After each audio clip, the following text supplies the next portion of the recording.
Hello and welcome to episode 8 of the Rise Fitness and Nutrition Podcast. I am your host Carlo. Today we're going to talk about the 4 fundamental principles you will need to apply to move forward in your journey towards your fitness and health goal.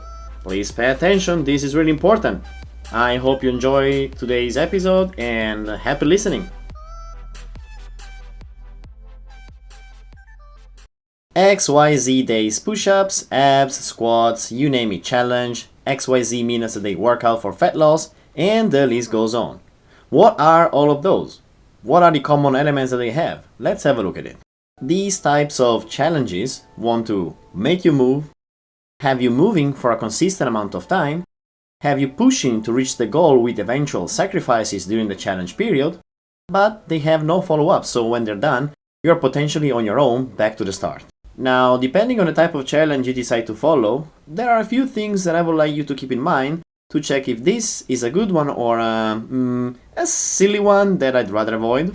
First of all, there is no way that any challenge for fat loss that trains a specific muscle, for example the abs, will make you lose fat in general. Not to mention lose on your abdomen, or your arms, or your thighs, or your butts, or wherever the challenge claims. Let's get this straight from the start, so sorry, not so sorry. If you join a 30 days abs challenge and follow it hoping to shred them abs, religiously training for the required period, well, you're probably going to achieve a stronger abdomen for sure, which is great, so congratulations by the way.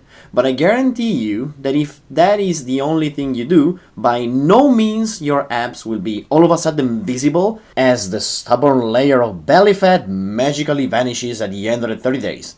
Let's take this out of our mind from now. Are we good?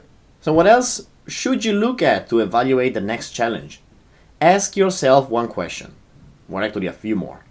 Ask yourself, why would you do that? What is the purpose? What are your expectations from the challenge you want to join? Are you doing it randomly out of boredom, or are you doing that for a specific reason? Remember, any action without the right motive rarely stays on track. So clear your mind first. And then, are you ready? Here comes the important part. No XX days challenge for fat loss or muscle gains makes much sense unless nutrition is taken into consideration. End of the story. If you choose any challenge to do because it's fun, it helps you move more and being more active and it makes you feel better, absolutely, go for it.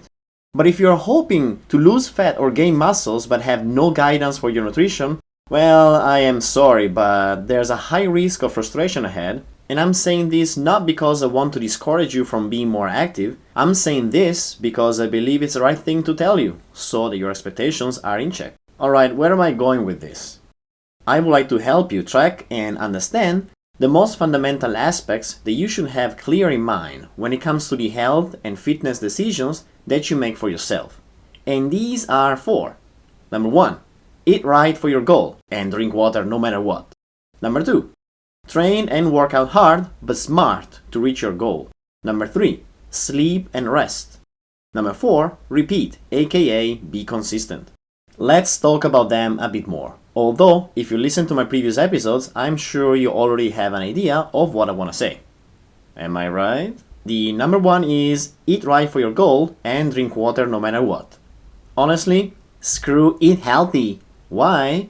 Well, because it's too vague. And more than often there are so many healthy foods on the market, but then when you actually turn them around and look at the label, you can see they are actually total shit. And that is worse for you than beneficial, so eat right for your goal. But Carlo, what does this mean? You know the drill. That means understand your daily calorie needs to begin with, and then eat your protein first. And tailor-make the quantity of protein to your current body to be sure you have plenty for you to retain muscle mass if you're going to start a calorie deficit period to lose fat, or to increase your muscle mass if that is your goal. Eat plenty of veggies because they are ridiculously beneficial for your health in the first place, and then secondly because they help you feeling fuller if you're reducing calories. But most importantly, a diet without veggies is very unbalanced. Eat fruits. Oh yes, fruit is good for you, period. Yup, you can eat carbs too.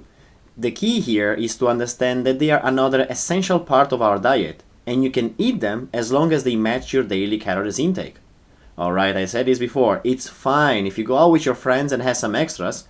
What matters here is that it has to be clear that the more consistent you are, the easier it will be to cruise toward your goal. Have your expectations adapt to your days and weeks, and you'll be okay. Last but not least, drink plenty of water a day.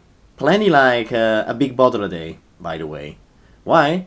Well, because water is essential to our life, first. And secondly, because your body massively relies on water to keep functioning at its best, to keep itself clean of toxins and to aid the fat loss process, as well as help you performing during your workouts. Now put a damn bottle of water on the table in front of you, and since you're here, just pour a glass of water for yourself. Cheers! Number 2. Train and work out hard but smart to reach your goal. Train hard. Yep, I love it. And I hope you love it too, but what's better than just train hard? Train hard and smart. Let me clarify smart.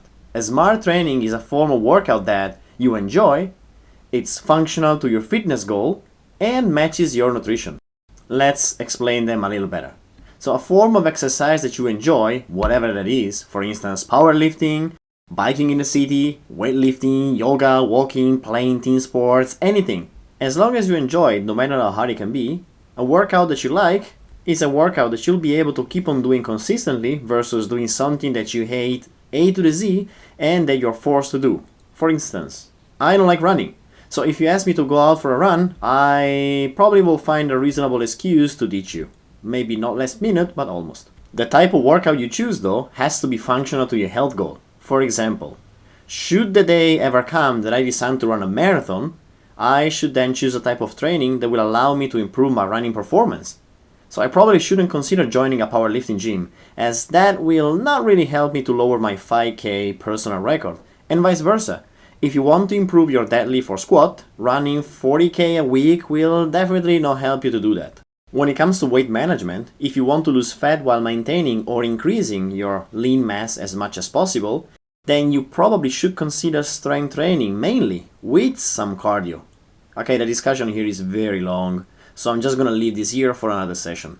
Lastly, a smart training has to be matched with your nutrition to help you sustain your performance on the spot, but most importantly, to help you sustain the correct fat loss or weight gain. Don't be too strict in your calorie deficit, as it wouldn't make any sense, as well as don't go berserk in your calorie surplus if you want to gain more lean mass than fat mass. The third pillar here is sleep and rest. Well, do I really need to be specific here? Our body needs sleep and rest to be able to perform, both for our brain health, both for our body composition goals. A body that is sleep deprived will not function properly and will not help us stay in track with our nutrition and training. Have you ever noticed what happens when you are sleep deprived? A sleepy brain craves for the easy and more than often poor food choices, like, that extra bag of chips, those cookies right there on the shelf, that quote-unquote healthy granola bar, or that juicy venti Starbucks creme brulee frappuccino. A sleepy brain will more likely to tell us that actually staying on the sofa and watch the Kardashians is a much better option than go out and train or play sports. Or simply a sleepy brain will greatly increase the risk of injuries during our training due to, lack of coordination for the most part. And I'm sorry, but if you are sleep deprived, black coffee doesn't count that much. Sure, it can give you a sense of wakefulness and help you to push a bit more, but ultimately, you'll be less performing. Now, imagine if you slept sounding and had your inner battery at full power, what could a black coffee help you achieve? Believe me, don't cut on your sleep and rest, because there's no such thing as tomorrow I sleep longer to recover the lack of sleep, because the hours you don't sleep are just gone.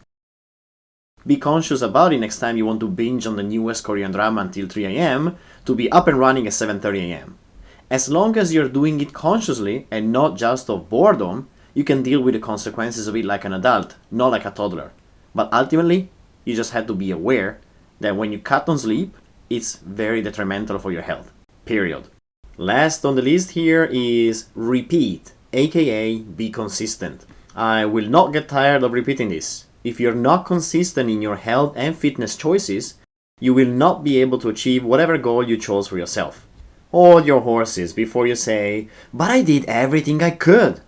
And ask yourself again, for real this time. Did you really do everything you could? And by the book? But be honest here. If you seriously have been at least 80% consistent every month of your training and nutrition for a few months, you should have progress in your hands right here and now. If you didn't, don't worry, there is something we can talk about. We are humans, right? And unless we track what we do, we can't rely on our memory. Do you remember what t-shirt or dress were you wearing last Saturday evening? Neither do I. I would remember it if I've written it somewhere. As I would remember my protein intake and calories if I tracked them. So I'm sorry, but if you're about to say, it's my body structure, my hormones, my horoscope, I just can change, it's BS. I'm sorry. Well, actually, I'm not really sorry. It's BS. People that seriously have issues with the hormones are a very, very, very small percentage of the population.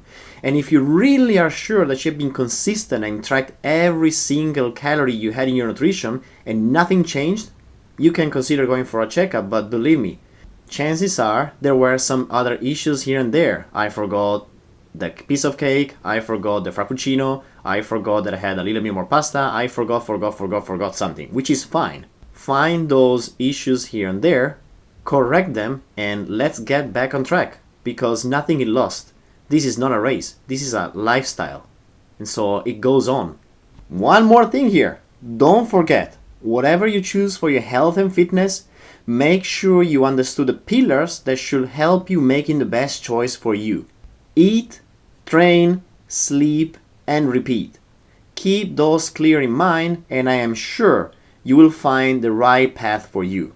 On the other hand, the next time you see a challenge on Instagram, filter it using today's ideas before you jump right in it and potentially waste time.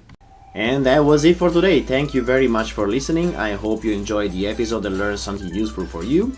If you have been listening to this through your Apple Podcasts, please leave a 5-star review if you enjoy the content. That will really be helpful for me. For any type of question, comment, or feedback, feel free to reach me on my Instagram account at thecarl.fit. Thank you, have a nice week, and see you next time.